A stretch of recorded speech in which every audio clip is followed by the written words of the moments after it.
ذہن میں رکھ لیں، ہدایت کا مل جانا یہ توفیق خدا ہے۔ اور فرمایا پھر جس کو گمراہ کر دے اور گمراہی کا ارادہ فرما لے، پھر کیا کرتا ہے؟ ویسے نہیں گمراہ ہونے دیتا، اس کو اس کی زندگی میں سے رشد و ہدایت کا پیکر نکال لیتا ہے۔ وہ خود ہی ارسطو بن جاتا ہے اور وہ گمان کرتا ہے کہ مجھے سب کچھ آتا ہے، مگر اسے کچھ نہیں آتا۔ جن کے اعمال کو دیکھنے سے آخرت یاد رہے، جس کی باتیں سنیں تو قبر یاد رہے، رہتے یہاں ہیں مگر بات عالم ارواح کی کرتے ہیں۔ یہ وہ رشتہ ہے جو آپ کو جوڑے رکھتا ہے۔ جب روح کا روح سے اتصال ہوتا ہے، وہاں سے وصل یار ہوتا ہے۔ جب ہم کسی نقلی دنیا میں آئیں تو ہم بھی نقلی ہو جاتے ہیں، اور فیہ شفاء للناس، اور اس میں انسانیت کے لیے شفا۔ جس کے ازدواجی تعلقات اچھے ہیں، جو گھر میں اچھا ہے، باہر تو ہر کوئی اچھا ہوتا ہے۔ کسی کی تعریف پوچھنی ہو، باہر والوں سے مت پوچھئے، اس کے گھر والوں سے، اولاد سے پوچھیں کہ بابا کیسے ہیں۔ جو اپنے اہل خانہ سے اچھا ہے وہ اچھا ہے۔ جو باہر کچھ ہے اندر کچھ ہے، اس کا مطلب ہے کہ یہ دوغلا پن ہے۔ اچھی سنگتوں سے جڑ جاؤ تاکہ تر جاؤ، خالی رہیں گے تو کوئی اچک کے لے جائے گا۔ دیکھا کریں کہ آپ کو کون خراب کر رہا ہے۔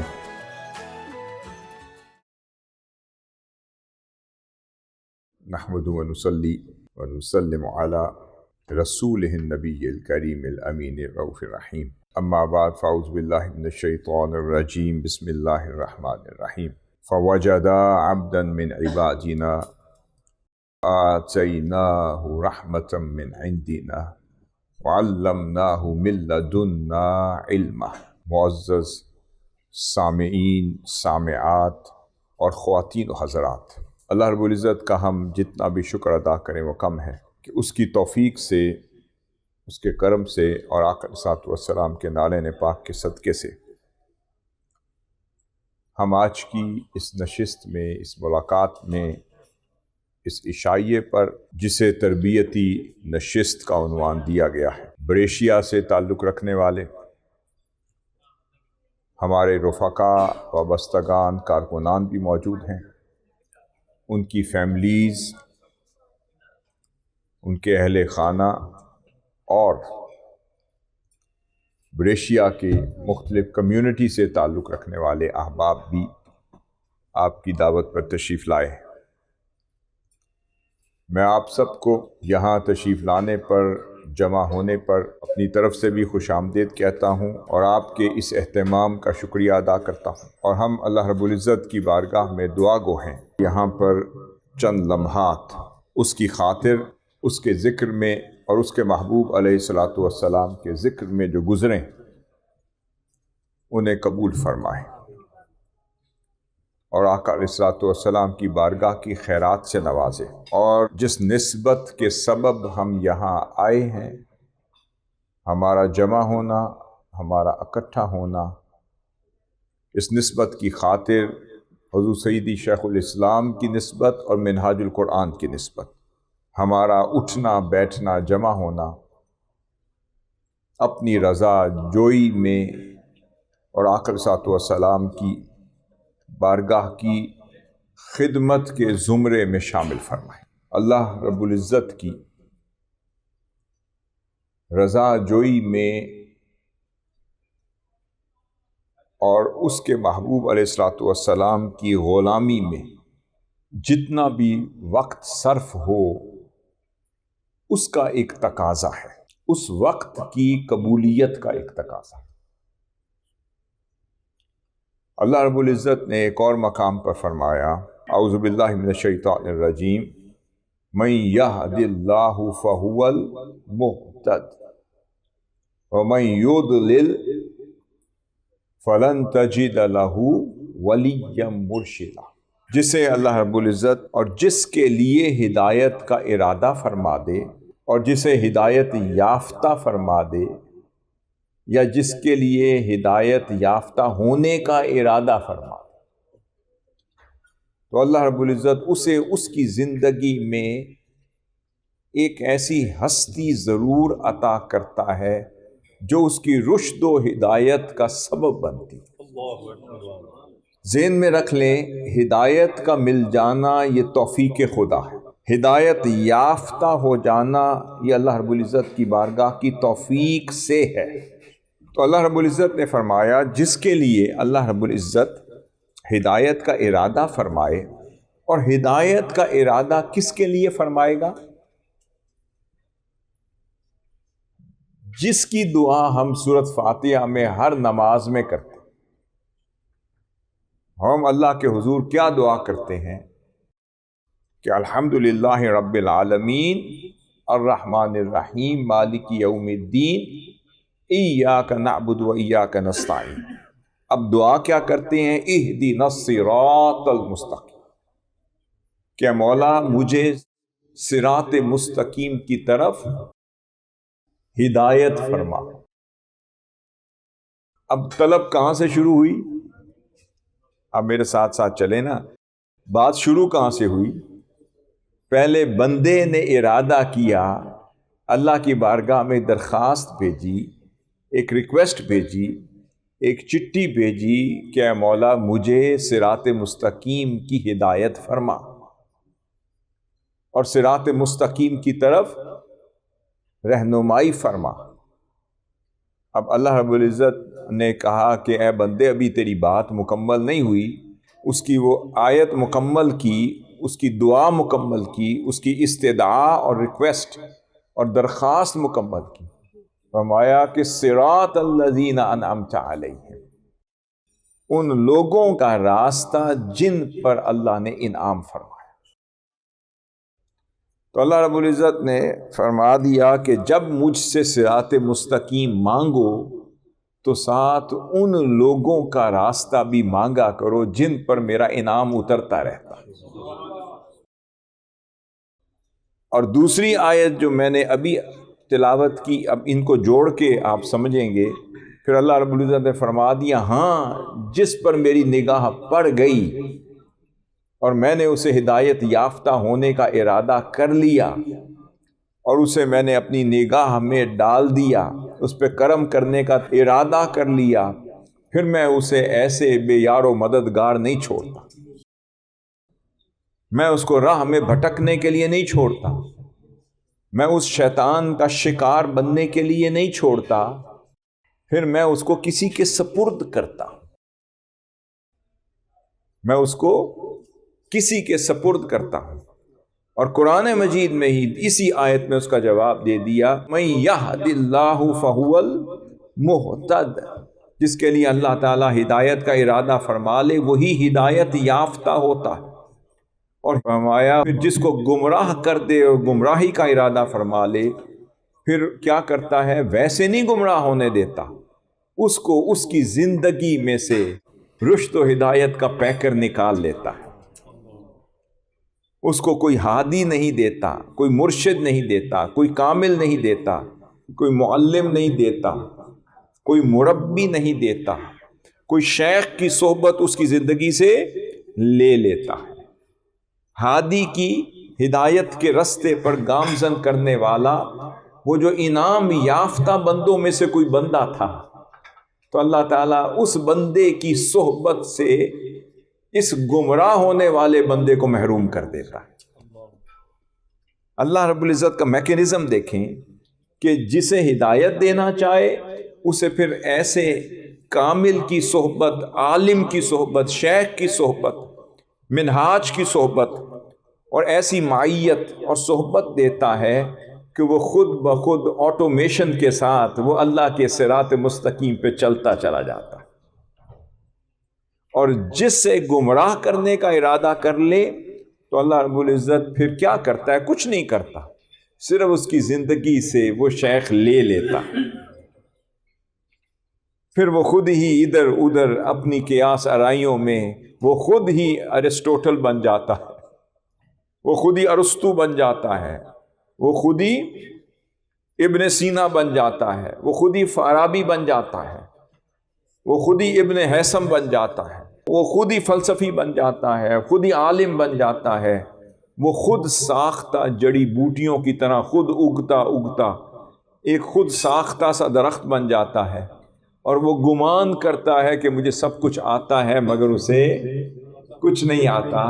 تو اللہ رب العزت جب اس کی زندگی سے اپنا بندہ اور مقرب بندہ اس کی زندگی سے لے لیتا ہے اور اسے محروم کر دیتا ہے، سمجھ لیں کہ اللہ رب العزت نے اس کے لیے گمراہی کا ارادہ کیا.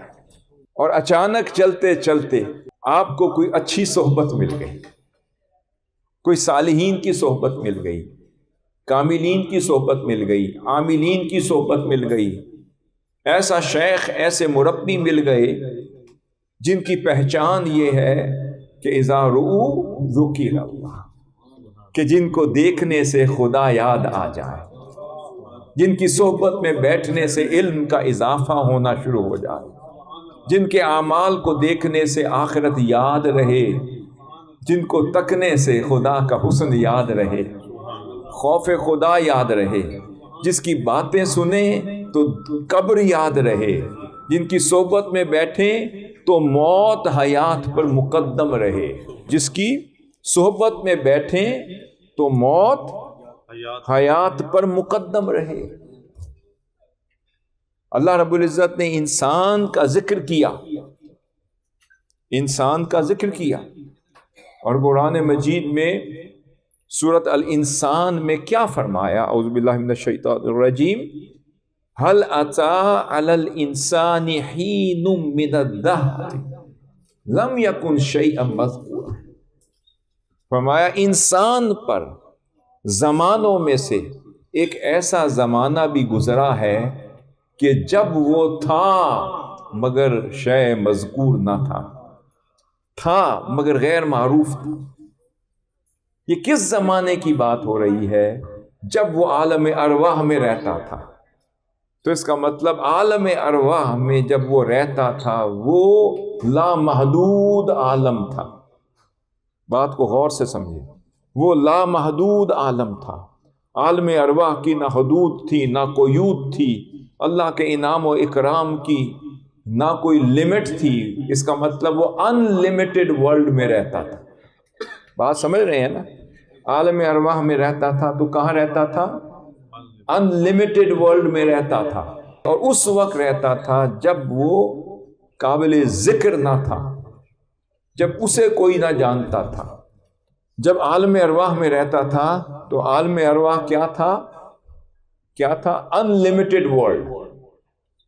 کیا تھا؟ لامحدود عالم تھا.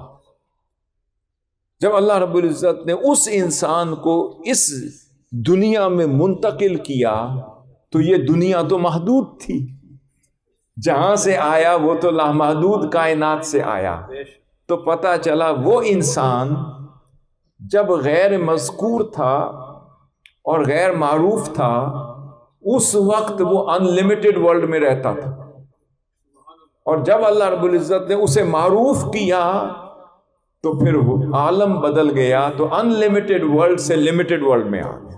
تو اللہ رب العزت نے جب اس کو معروف کیا تو وہ تو معروف ہو گیا مگر عالم جو ہے وہ محدود ہو گیا. تو اب ایک انسان وہ ہے جب لامحدود دنیا سے آیا، عالم سے آیا، محدود عالم میں منتقل ہوا تو معروف تو ہو گیا. یعنی پہلے اس کا کوئی نام نہیں تھا، اب اس کو نام مل گیا. پہلے اس کی کوئی پہچان نہیں تھی، پہچان مل گئی. پہلے اس کا کوئی خاندان نہیں تھا، وہ چودھری، ارائیں، حضرت صاحب، مرزا صاحب، قاضی صاحب، ارائیں صاحب، چکدر صاحب، فلاں صاحب، یہ ٹائٹل مل گئے، میاں صاحب. تو کیا عالم ارواح میں کوئی اس کو میاں صاحب کہتا تھا؟ کوئی چکدر صاحب کہتا تھا؟ کوئی غازی صاحب کہتا تھا؟ کوئی قاضی صاحب کہتا تھا؟ کوئی سیٹھ صاحب کہتا تھا؟ کوئی چودھری صاحب کہتا تھا؟ بتائیں عالم ارواح میں اس ناموں سے یاد کیا جاتا تھا؟ نہیں، کیونکہ جب وہ غیر معروف تھا تو اللہ رب العزت نے اس کے ٹائٹل نہیں دیے تھے اس کو. جس دنیا میں اسے ٹائٹل مل گئے تو اللہ رب العزت نے اس دنیا کو محدود کر دیا، اور جب ٹائٹل نہیں تھے تو اس وقت لامحدود تھا. تو جس کو ہم زندگی اور موت کہتے ہیں یہ انتقال ہے من ان لمیٹڈ ورلڈ سے لمیٹڈ ورلڈ کا جو انتقال ہے اس کو زندگی اور موت کہتے ہیں. سمجھ گئے نا؟ ان لمیٹڈ ورلڈ سے یہ جو لمیٹڈ ورلڈ کا جو انتقال ہے، جو ٹرانزیشن ہے، یہ جو منتقل ہونا ہے، اسے ہم زندگی اور موت کہتے ہیں۔ اب وہ انسان، اب میں پوائنٹ جوڑ رہا ہوں، جو لمیٹڈ ورلڈ میں رہ کر اگر ان ہستیوں سے جڑا رہا جو دنیا میں آ کر بھی اسی عالم سے جڑے ہوئے ہیں، وہ لمیٹڈ انسان جو لمیٹڈ ورلڈ میں آ کر ان لمیٹڈ ہستیوں سے جڑ جائے تو یہاں رہ کر بھی وہ ان لمیٹڈ ہو سکتا ہے۔ سمجھ رہے نا؟ وہ جو ان لمیٹڈ ہیں وہ وہی ہیں کہ منتقل تو ہو گئے مگر ان کا دل وہی ہے، رہتے یہاں ہیں سوچتے وہاں ہیں، کھاتے یہاں ہیں مگر مزہ وہاں کا لیتے ہیں، پھر رہتے یہاں ہیں مگر بولی وہاں کی بولتے ہیں۔ اسی لیے کہتے ہیں ہمیں حضور شیخ الاسلام کی ان ہستیوں کی سمجھ کیوں نہیں آتی، کیونکہ آپ عالم ارواح میں تھے تو سمجھ آتی تھی، اور یہاں پر لمیٹڈ ورلڈ میں آ گئے تو ہمارا سورسز لمیٹڈ ہو گئے۔ جس دن ان ہستیوں سے جڑ جائیں گے وہ ان لمیٹڈ ہستیاں آپ کو بھی ان لمیٹڈ کر دیں۔ آپ سمجھ گئے؟ اب یہاں پر اللہ رب العزت نے فرمایا یہ جو ان لمیٹڈ ہستیاں ہیں یہ وہ ہیں کہ یہ یہاں رہ کر بھی اپنا کنیکشن اللہ کی بارگاہ میں رکھتے ہیں، رہتے یہاں ہیں مگر بات عالم ارواح کی کرتے ہیں، رہتے یہاں ہیں مگر بات عالم بالا کی کرتے ہیں، رہتے یہاں ہیں مگر سوچ جنتی ہے، رہتے یہاں ہیں مگر دل جو ہے وہ ملکوتی ہے، رہتے یہاں ہیں مگر دل جو ہے وہ جبروت میں رہتا ہے، رہتے یہاں ہیں مگر دل آج بھی عالم ارواح سے جڑا ہوا ہے۔ ام المؤمنین سیدہ عائشہ صدیقہ رضی اللہ تعالیٰ عنہ فرماتی ہیں کہ الارواح جنود مجندہ وما تعارف منها ائتلف وما تناکر منها اختلف۔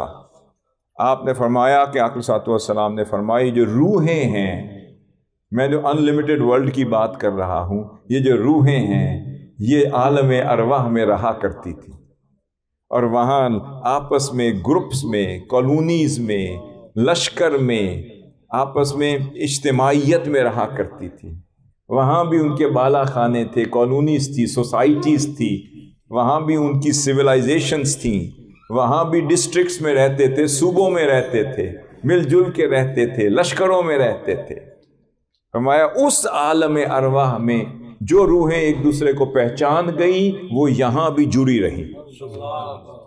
وما تعارف منها ائتلف، جن کو وہاں ایک دوسرے کی پہچان مل گئی وہ یہاں بھی جڑی ہوئی ہیں، اور جن کو وہاں نہ پہچان سکی وہ یہاں بھی بیگانے ہیں۔ پتہ چلا یہ جوڑ یہاں سے نہیں، یہ جوڑ وہاں سے ہے، یہ نسبت یہاں سے نہیں، یہ نسبت وہاں سے ہے، یہ تعلق یہاں کا نہیں، یہ تعلق وہاں کا ہے۔ جو آج مل جل کر یہاں بیٹھے ہیں، یہ جو یہاں بیٹھے ہیں، مجھے بتائیں کوئی لالا موسیٰ سے ہے؟ ہاتھ کھڑا کریں۔ کوئی گجرات سے ہے؟ کوئی بولے نا۔ کوئی سرگودا سے ہے؟ بولتے جائیں آگے۔ کوئی آزاد کشمیر سے، کوئی سرگودا سے، کوئی کھاڑیاں سے، کوئی جیلم سے، کوئی بہاولپور سے، کوئی وزیر آباد سے، کوئی سرائے عالمگیر سے، بولے ہیں، کوئی سیال کوٹ سے، کوئی جلال پور جٹا سے، کوئی لاہور سے، کوئی کراچی سے، کوئی شرق سے غرب تک۔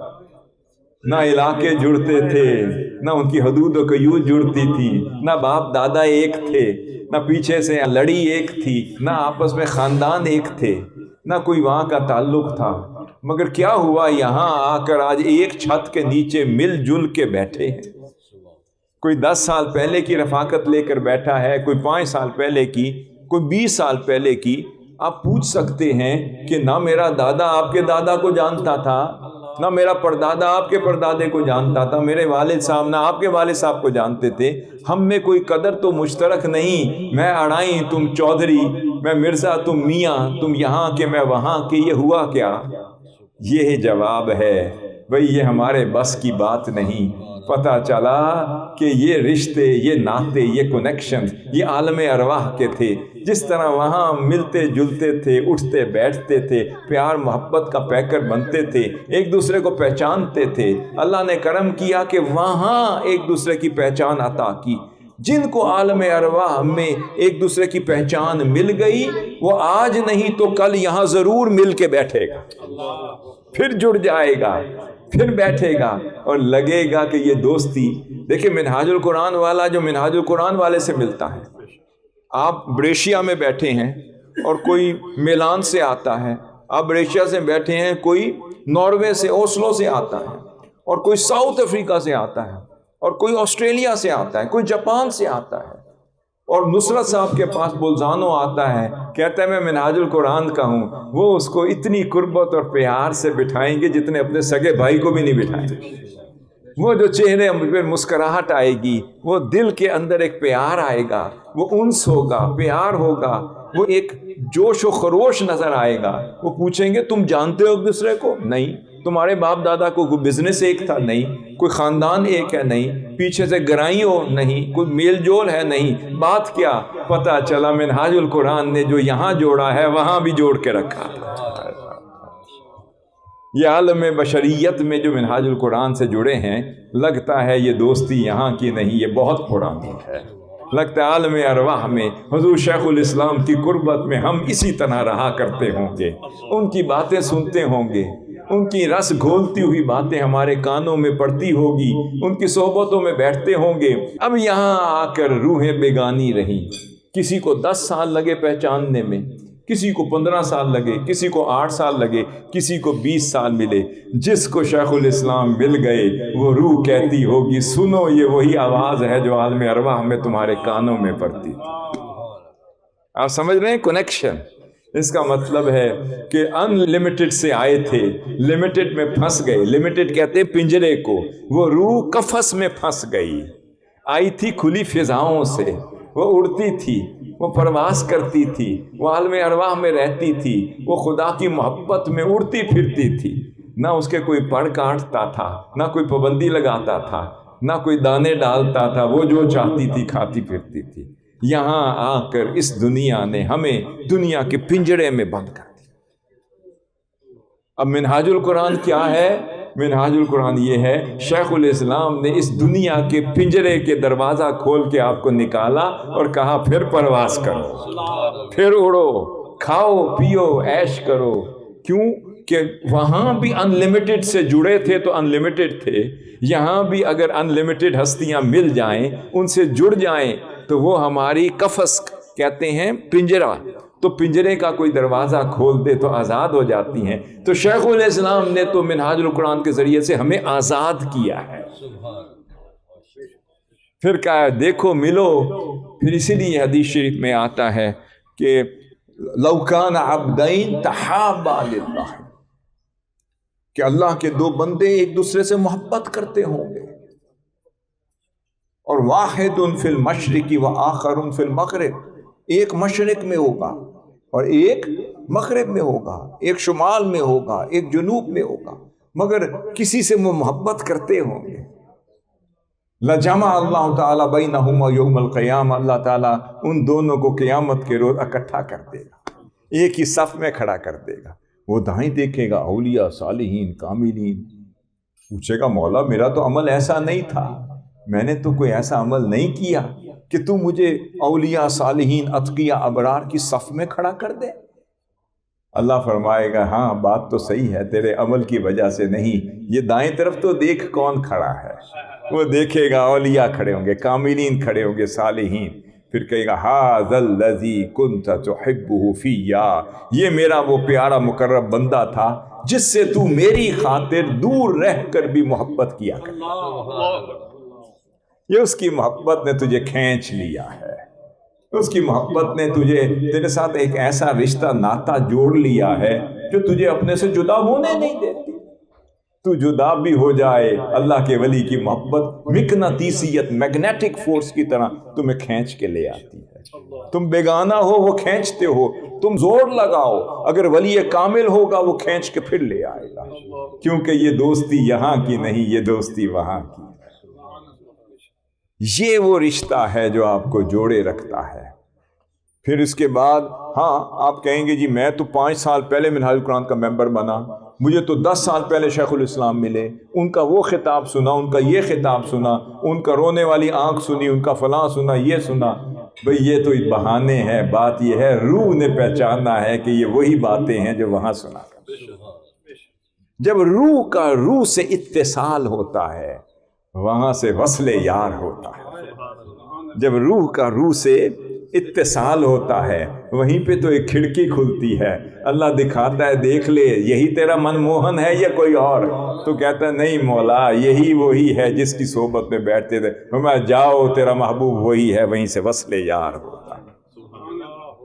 بات یہ ہے منہاج القرآن آپ کے ٹوٹے ہوئے رشتوں کو جوڑتا ہے، بیگانوں کو اپنا بناتا ہے، نفرتوں کو ختم کرتا ہے۔ یہ حقد کی کون سے پنجرے ہیں؟ لمیٹڈ ورلڈ کون بناتا ہے؟ یہ آپ کا حقد ہے، حسد ہے، غصہ ہے، آپ کے معاملات ہیں، آپ کا عمل ہے، آپ کی نفرتیں ہیں، آپ کی کدورتیں ہیں، آپ کی ایک دوسرے کی دشمنی ہے، ایک دوسرے سے زیادتی ہے، حرص ہے، لالچ ہے، طمع ہے۔ یہ اس کے پنجرے بنائے رکھے ہیں۔ اللہ کا ولی کیا کرتا ہے؟ وہ پنجرے کا دروازہ کھولتا ہے، نکلو اس پنجروں سے، آ جاؤ اس دنیا میں جہاں نہ حقد ہوگا، نہ لالچ ہوگی، نہ حرص ہوگی، نہ طمع ہوگی، نہ دشمن ہوگا، نہ بیگانہ ہوگا، نہ پرایا ہوگا۔ وہاں کون ہوگا؟ وہاں ہر کوئی اپنا ہوگا۔ تم اسے دیکھ کے خوش ہو رہے ہوگے، وہ تمہیں دیکھ کے خوش ہو رہا۔ یہ منہاج القرآن کی رفاقت کی پہچان ہے، یہ منہاج القرآن کی نعمت ہے۔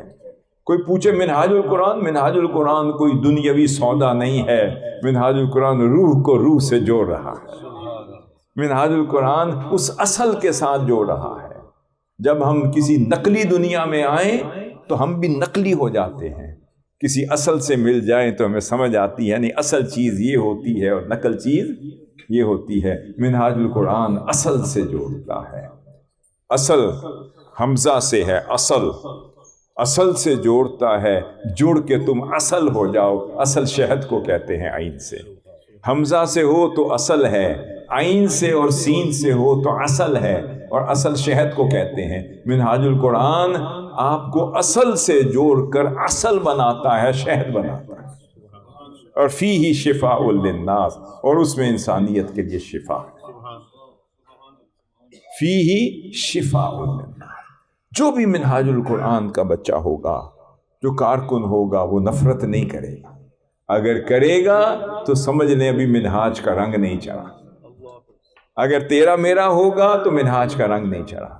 منہاج کا رنگ اس پر ہے جس میں کوئی نفرت نہ ہو، جس میں کوئی دوری نہ ہو، جس میں کوئی کدورت نہ ہو، جس میں کوئی جھوٹ نہ ہو، جس میں کوئی طمع نہ ہو، جس میں کوئی حرص اور لالچ نہ ہو، جس میں دنیا داری نہ ہو، جس میں پیار ہو، محبت ہو، چہرے مسکرا رہے ہوں، اپنے آ جائیں بچھ جائیں، پرائے آ جائیں تب بھی گلے لگا۔ یہ منہاج القرآن ہے۔ اس لیے آقا صلی اللہ علیہ وسلم کی حدیث شریف ہے، آپ نے فرمایا حرم علی النار، اللہ رب العزت ہر اس شخص کو دوزخ کی آگ اس پر حرام کر دے گا، کل حین لین سہل قریب من الناس۔ تو آقا صلی اللہ علیہ وسلم نے فرمایا ہر وہ شخص دوزخ کی آگ پر حرام قرار دیا جائے گا، وہ کون؟ کل حین، جو اپنی طبیعت میں بڑا سافٹ ہوگا، بڑا آسان ہوگا، سافٹ ہوگا، بڑا نرم ہوگا، بڑا پیارا ہوگا۔ لین، جو بڑا نرم اور سافٹنس کا مالک ہوگا، کائنڈنس ہوگا، جنروسٹی ہوگی، سخاوت کا پیکر ہوگا، طبیعت میں نرمی ہوگی، جلال والا نہیں۔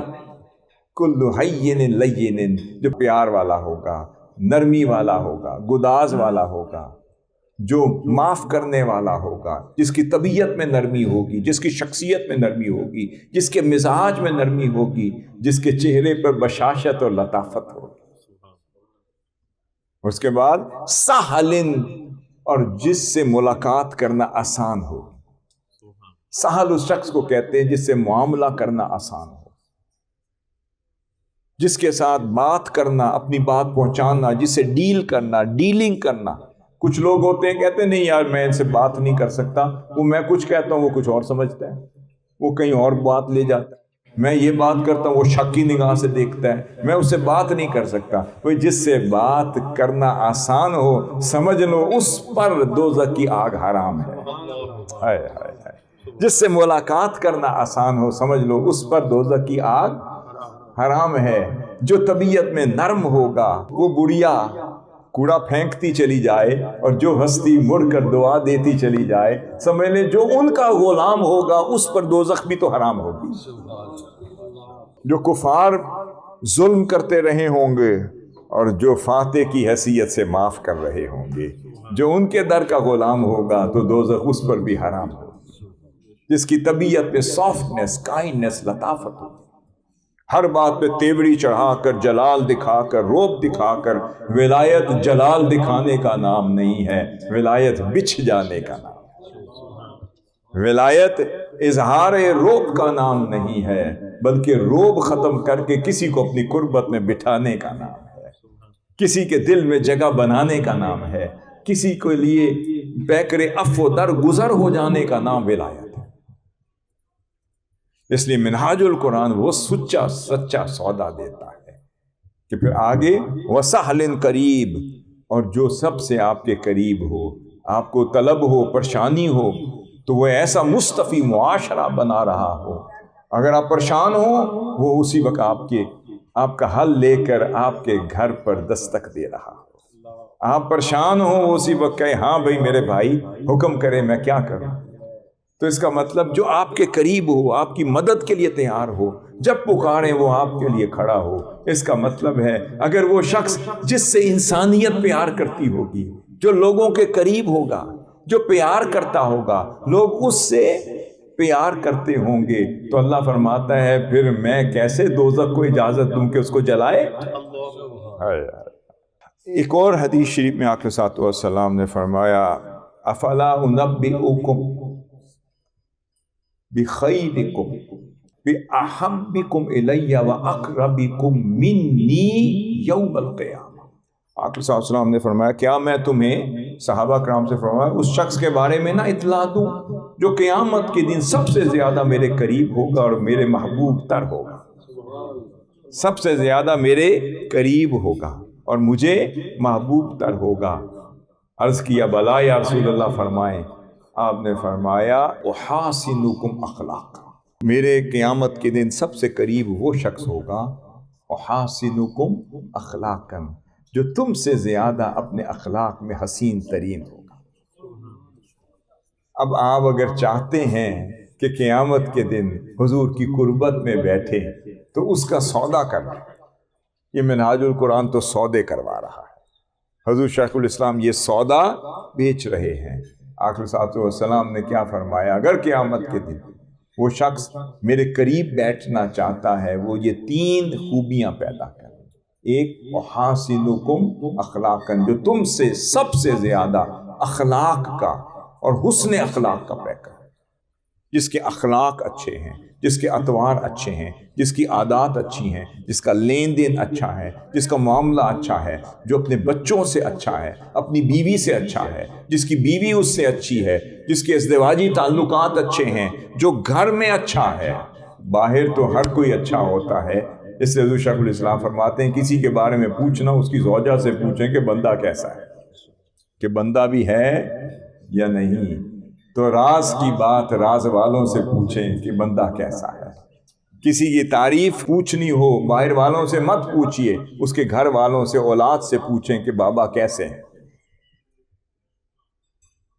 جو اپنے اہل خانہ سے اچھا ہے وہ اچھا ہے، جو باہر کچھ ہے اندر کچھ ہے، اس کا مطلب ہے کہ یہ دوغلا پن ہے۔ اگر تعریف لینی ہو پوچھنی ہو پوچھیں اہل خانہ سے کہ ہاں جی حضرت صاحب، علامہ صاحب، فلان صاحب یہ گھر میں کیسے ہیں۔ اگر وہاں سے سرٹیفکیٹ مل جائے تو سمجھ لے بندہ اچھا ہے، ٹھیک ہے۔ احاسنکم اخلاقا، پھر اس کے بعد کیا، المؤطعون اکنافہم، جو ہر وقت لوگوں کے لیے بچھتا ہوا نظر آئے، جو پیکرے عفو درگزر بھی ہو اور پھر تواضع کا، انکساری کا، عاجزی کا وہ پیکر، اس کو دیکھیں خدمت کر رہا ہو، کبھی مسجد میں جوتیاں سیدھی کر رہا ہو، کبھی صفیں بچھا رہا ہو، کبھی مائک سیدھا کر رہا ہو، کبھی خدمت کر رہا ہو، کبھی مسجد کے لیے وسائل جمع کر رہا ہو، جو بچتا ہوا لوگوں کے دسترخوان بچھا رہا ہو، لوگوں کو کھانا کھلا رہا ہو، اطعام و طعام کا اہتمام کر رہا ہو، خدمت انسانیت میں لگا ہو۔ اب یہاں فرمایا کہ ہاں المعطعون اکنافہم، جو اپنی گردن بچھا دے، اپنا آپ بچھا دے، ہر وقت خدمت کے لیے ریڈی رہے، اس کو فون آئے وہ اپنا آرام چھوڑ دے، بھائی کے لیے چل پڑے۔ اس کے بعد تیسری چیز فرمایا میرے قریب ہونے کا تیسرا ذریعہ یہ ہے کہ الذین یألفون ویؤلفون، جس سے لوگ محبت کرتے ہوں گے اور جو لوگوں سے محبت کرتا ہو۔ میں تو یہ کہتا ہوں کسی کے بارے میں پوچھنا ہو تو اس کے جنازے پہ چلے جائیں، جو اس کی میت کو دفنا کر جو لوگ باتیں کر رہے ہوتے ہیں صرف وہ سن لیں۔ اگر وہ کہیں کہ بندہ بڑا اچھا تھا، بڑا خیر خواہ تھا، محبت کرتا تھا، مدد کرتا تھا، ہر وقت حاضر ہوتا تھا، اللہ والا تھا، کبھی برائی نہیں کرتا تھا، کبھی کسی سے لڑواتا نہیں تھا، جوڑنے والا تھا، اب تو اسے کسی شے کا خوف نہیں، بھئی جس کی بات کر رہا ہے وہ دنیا سے چلا گیا، نہ اس کے اچھے میں نہ اس کے برے میں، نہ اس سے اچھائی ہے نہ برائی ہے، نہ کوئی خطرہ ہے نہ کوئی خیر ہے، اب تو وہ کچھ نہیں بگاڑ سکتا۔ وہ جو لوگ اس وقت گفتگو کر رہے ہوں گے سمجھ لے وہ سچی ہے۔ تو بات یہ منہاج القرآن چاہتا ہے یہ 3 خوبیاں اپنے اندر پیدا کر، اور اس سے پہلے وہ 4 خوبیاں پیدا کر لو تاکہ دوزخ حرام ہو جائے۔ اور حضور شیخ الاسلام فرماتے ہیں منہاج القرآن یہ قرآن کا منہاج ہے، یہ قرآن کا راستہ ہے، میں تو وہی سچے سچے سودے بیچ رہا۔ ایک بزرگ گلی میں آواز لگا رہے تھے اور کہہ رہے تھے سنگترے لے لو، سنگترے، اچھے سنگترے لے لو۔ تو مجھ جیسا ایک سادہ آدمی پہنچ گیا، پیسے دے کر کہنے لگا بابا جی کوئی 1 درجن مجھے بھی دے دو۔ وہ کہنے لگا ارے نادان، میں دنیا کے کھانے والے سنگترے نہیں، میں آخرت کی سنگتیں بیچ رہا ہوں۔ اچھی سنگتوں سے جڑ جاؤ تاکہ تر جاؤ، اچھی سنگتوں سے جڑ جاؤ جا کے وہ تڑا کے لے جائے۔ اس لیے منہاج القرآن یہ اچھے سودے بیچتا ہے، اچھی سنگتیں بیچتا ہے۔ اب آپ دیکھیں کہ اور کیا ملتا ہے۔ اگر آپ کو علم کا کوئی میدان ہو، خواہ وہ اخلاق سے تعلق ہو، اخلاق پہ کتاب ہے، معاملات سے تعلق ہو، معاملات میں لٹریچر ملتا ہے، اگر نبویات پر ہو لٹریچر ملتا ہے، سیرت نبی پر کتابوں پہ کتابیں ہیں، دستور مدینہ پر کتاب ہے، ریاست پر کتاب ہے، سیاست پر کتاب ہے، اقتصادیات پر، معیشت پر، اکنامک سسٹم پر، اسلامک بینکنگ کے اوپر پورا مواد اویلیبل ہے۔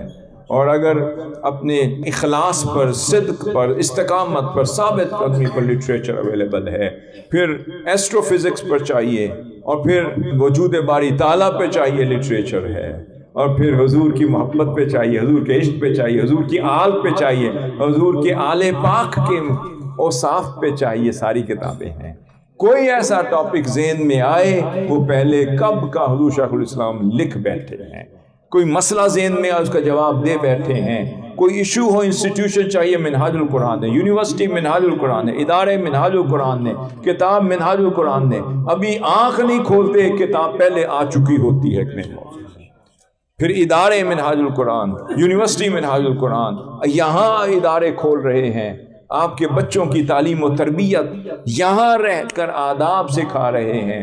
جو بچہ ریگولر منہاج القرآن جاتا ہوگا، پڑھتا ہوگا، سنتا ہوگا حضور شیخ الاسلام کو، میں سمجھ نہیں سکتا کہ وہ بچہ اپنے والدین کا بے ادب ہو جائے۔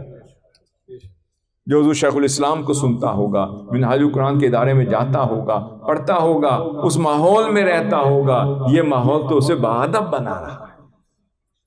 تو پتہ چلا منہاج القرآن اس دور کی نعمت ہے، منہاج القرآن اس دور کی نعمت ہے، اس کی سنگت جو ہے وہ اس آخرت کی کامیابی کا یہ ذریعہ ہے۔